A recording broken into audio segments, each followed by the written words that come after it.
Okay, hi. Trying to see if this looks good here. It would probably look better if I took my glasses off, huh? Then you can see my eyes. Let me close this door. Okay. How's that looking? Pretty good. Okay, hi everybody. Thank you for joining me doing the 12 days of loving yourself. I'm Heather Hundhausen. Most of you know me. Thank you for being here with me today. So let's get started. Actually, you know what? I want to give it one more minute until noon so that anybody who's thinking of joining us at noon can find this and join us. It doesn't look like we have any people with us yet, so I'm going to wait just a moment here. So let me tell you about how this even came to be. One day I was sitting in the car line actually waiting to pick up my son, Jack, from school. And it's about 20 minutes in that car line. And I just started thinking about loving yourself and all of the ways that you can love yourself, and thinking about the different ways that I've learned how to love myself and what a profound impact that's had in my life. And I was actually thinking about how I had been talking with a friend of mine about loving ourselves and what a profound difference it had made for her just to even start talking about the subject. And so I thought, wow, I bet there are a lot of people out there who just don't have a clue about what it even means to love yourself. I think there are, as I talk with more and more people about this topic, I realize there are a lot of people out there who are like, you know what, I hate myself, or I have a lot of self-hate. And the reason I know that is because I do a lot of self-sabotage. I tell myself that I want to love myself, but I don't know how, or something gets in the way. And so I started thinking of just little tiny things that we could do for ourselves to start to love ourselves more. And so I started just typing away there in the car line for 2 days, and I came up with 10 days of loving yourself. And as the days went on, I added more and more things. So then I had 12 days of loving yourself, and I actually have 3 or 4 bonus days now. So, we've got at least 12 days of loving yourself. I'm going to join you guys every day, probably around 11, 12, 1, depending on when I have clients. So keep a lookout around 11, 12, 1 for the next Monday, Tuesday, Wednesday, Thursday, Friday. Probably won't do them on the weekends unless I feel super inspired. Yay, there's people with us now. So let's get a start on day 1. So how come we're always expecting somebody else to love us? Isn't that an interesting question? I'm suggesting that we cut that shit out.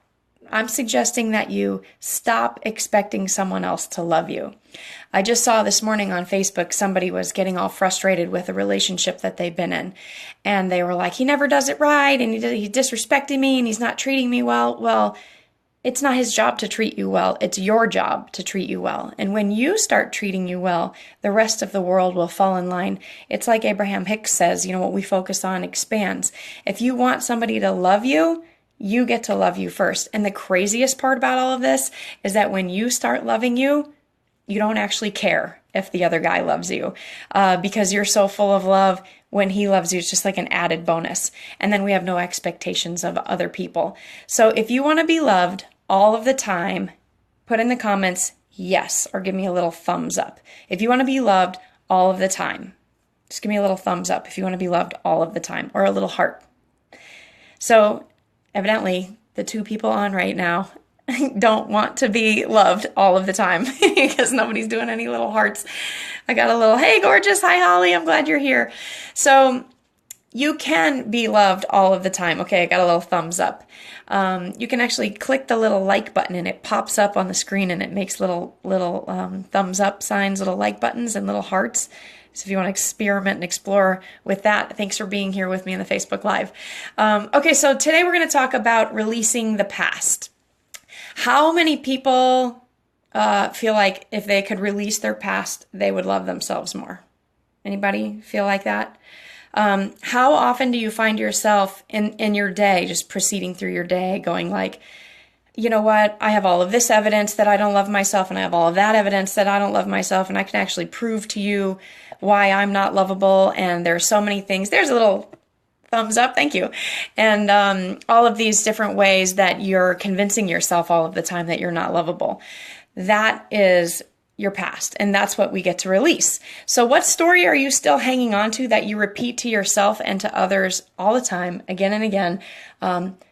I'm not wanted. My mother didn't want me when I was little, or I'm not lovable. Nobody's ever been able to love me, or I'm a difficult woman, or I'm a powerful woman, and so people can't get close to me, or I'm afraid of men, and so I protect myself, and so men can't get close to me. What story are you telling yourself from your past that you're holding on to? If you want to type it in the comments there, that'd be super helpful.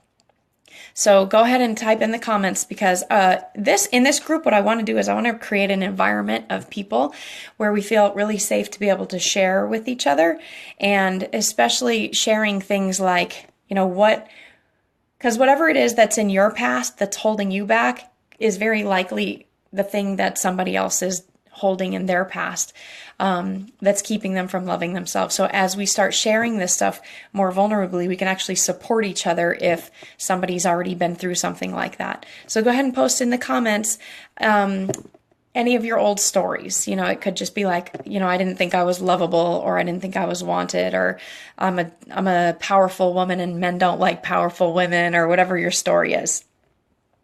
So I make up that the women who are in this group in particular, so many of the women that I work with are empathic. They're these beautiful, amazing, empathic, intuitive, sometimes even psychic, prophetic women, and sometimes men that I work with.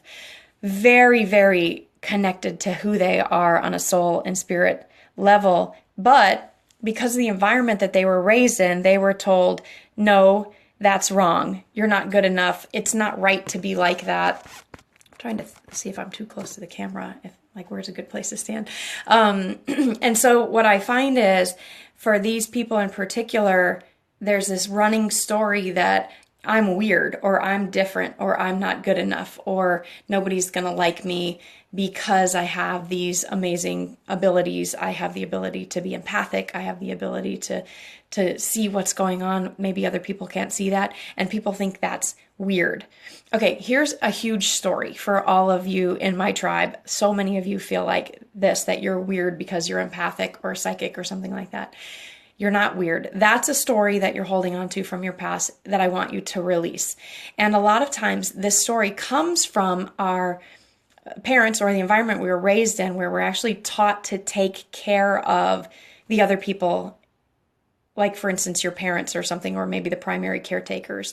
Because you're so empathic, you stepped into that role of caretaker, and so you thought that it was your job to take care of other people and thereby become codependent.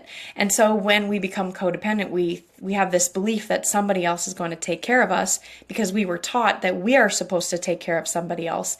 And because of that, we think somebody else is supposed to love us, because we were taught if we behave correctly, then the other person will love us.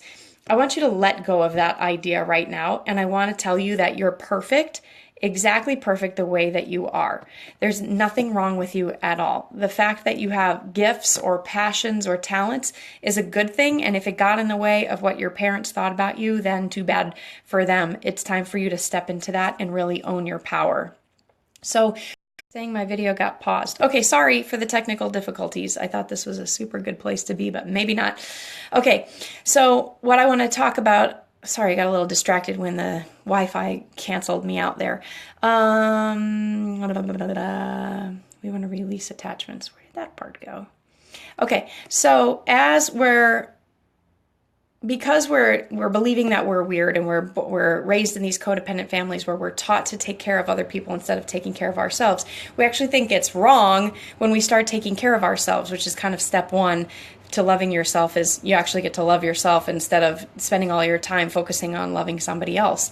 And I call it claws in the neck. Okay, so this is what happens with those of us who are codependent and we're taught that somebody else is supposed to love us. We're not supposed to love us. We're supposed to love you. I'm supposed to love you, and you're supposed to love me. And so what happens is we do this thing that I call claws in the neck, where we literally psychically, energetically stick our claws in the other person, and we're like, love me, and it's actually really scary to be in a relationship with somebody who's so attached and so clingy, and so it's scary to be in a relationship with somebody like that. And I know that because I am one of those people, and I have had amazing partners who have shared with me how scary it is when I get like that. And so when I'm saying release the past, I'm also saying release attachment. Release this idea that we have to like hold on for dear life to these people who are supposed to love us, and just let go. Just let go of them. And put your hands here, put your hands here. Like, let's love ourselves. Let's pet our own hair. Sometimes you'll see me do this. It's a self-soothing thing, right? So we pet our own hair. We pet our own shoulders. We put our hands on our heart. We're learning to bring the attention this way so that we're releasing this attachment that we have going that way. Because when we have attachment going this way, or even attachment to the past, which is when we're holding on to these stories in the past that aren't serving us anymore, when you're holding on to those stories in the past, that's a form of attachment as well.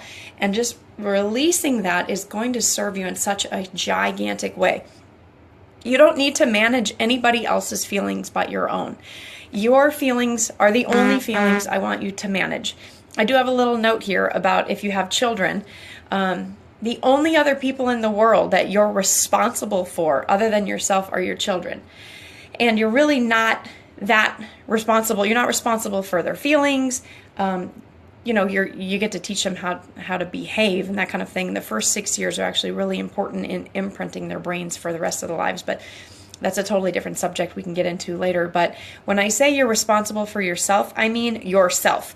Not your mother, not your husband, not your sister, maybe your children if they're still young. And if they're between 12 and 18, yes, you're still legally responsible for them. But hopefully by this time you've given them enough tools so that they can proceed in the world in a way that's going to be beneficial for both of you.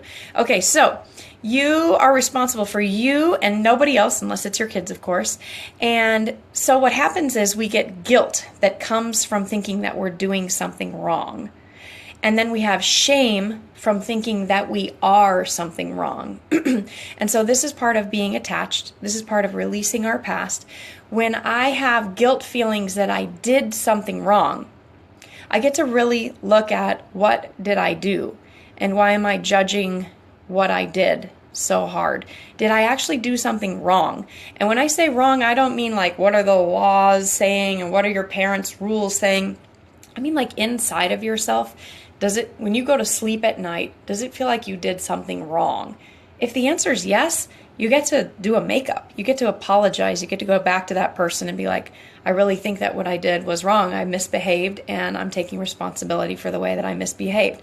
When you do that, you're actually releasing your past. You're staying present in the moment and you're able to let go of all that judgment and guilt.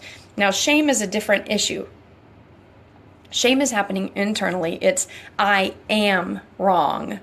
Okay, like, I get really passionate about this subject, and we're not talking about shame today. We can do that another day. But part of releasing our past is releasing the shame about what I was talking about earlier. If you're intuitive, or if you're empathic, or if you're super loving and giving, people may have told you that there's something wrong with you. And I'm here to tell you there's absolutely nothing wrong with you. There are people's judgments that they put on you. Our parents all have shame. Every human being has shame. We don't like it. Brene Brown studies shame. I read her stuff. She's hilarious. And she talks about how as soon as somebody starts talking about shame, people either go, 1, I don't know what that is, or 2, I know what that is, and I'm not talking about it. People don't like to talk about shame. And so when we have shame, when we actually feel bad and wrong inside of us, we do everything we can to get rid of it. And a lot of times what we do as parents is we put that shit on our kids. And so now here we are as adults, our parents put that shit on us, and we're carrying it around like baggage that is super heavy, and it's really not serving us or anyone else in the world. So if you think there's something wrong with you, you get to ask yourself, what were they seeing that they think is wrong? This is something that hypnosis is really great for. I do subconscious reprogramming in hypnosis. This is the kind of thing, if you're feeling shame inside you about who you are, hypnosis is amazing. And let me explain how it works. And you can do a little bit for yourself today. Or if you want to go even deeper, we can do a session. That's up to you. But the way that it works is I'll take you back into the memory, and you're able to, so imagine this now. Imagine when you were told that there's something wrong with you. And I want you to imagine looking outside of yourself, like as if you're your parent or somebody else who's in the room who told you that there's something wrong with you. So don't be you, like be outside of yourself looking in, and see if you can understand why this person would have that perspective and would say, there's something wrong with this person. You know, like, because this is you, we're coming outside. What's wrong with this person over here? And imagine what this outside person must have been thinking about that. And when you can start empathizing with what they were thinking or what their motive was for telling you that stuff, a lot of times you're able to release your past very, very quickly. It's called empathy. It's a way of getting outside of yourself, seeing from other people's perspectives. And the minute that we get outside of ourselves, we're able to release a lot of stuff. And able to release your past is one of those things if you go back in your past and look from another person's perspective. Is everybody getting this? Give me a thumbs up if you guys are liking what I'm saying. There aren't too many people on right now, but that's okay. Okay, so we did that part. So even you're doing the best you can all the time. And so releasing some of those thoughts and attachments that you have about that you're not good enough or you're not doing it right, those are your own thoughts. And sometimes we bring that stuff in from our past. We hear our parents in our minds telling us, you're not good enough, you're bad and wrong, you're this and that. And when we can stop that voice, that's a gigantic part of loving ourselves. When we hear the voice coming and going, you're bad and you're wrong and da-da-da-da-da-da, and we put a stop to it and literally say, you're not welcome here anymore. That's another way of releasing our past. Because sometimes our past is like sneaking up on us and it's like whispering to us in our ear. It's like, oh, this is evidence that you're bad, or this is evidence. Stop. I want you to actually imagine putting a stop to that voice. And instead you can imagine like a loving voice on this side, like a little heart voice on this side going, you're wonderful, you're loving, these are all the things that you've done right. So a way to release the past is to put a stop to it and invite in the less critical voice. Okay, so what are you going to do today to release the past? What did you get from this training? If you want to just put it in the comments, what's one little thing that you can do today to release the past? Which one of these tools did you like the best? I don't know if everybody's being shy. I think there's a delay on this, so or maybe like a thumbs up or a little heart, whatever, if you guys want to let me know that this is making sense. Does anybody have questions on this releasing attachments and releasing the past? Everybody's shy. Okay, well, this was the first go. If you liked it, invite people in. Let them know about this video.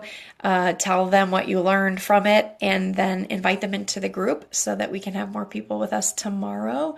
And I have no idea what tomorrow is because I don't have it in my notes. It's actually on this phone that I'm doing the video on. So sorry, that didn't work out very well. Tomorrow I'll be more prepared. And I'm sure I'll post it a little bit later in Facebook. Thank you guys for joining me today. And I really appreciate you being here. And I love the love. And let's create an environment where we can absolutely learn how to love ourselves. Get rid of those voices from the past. That's what we're working on today.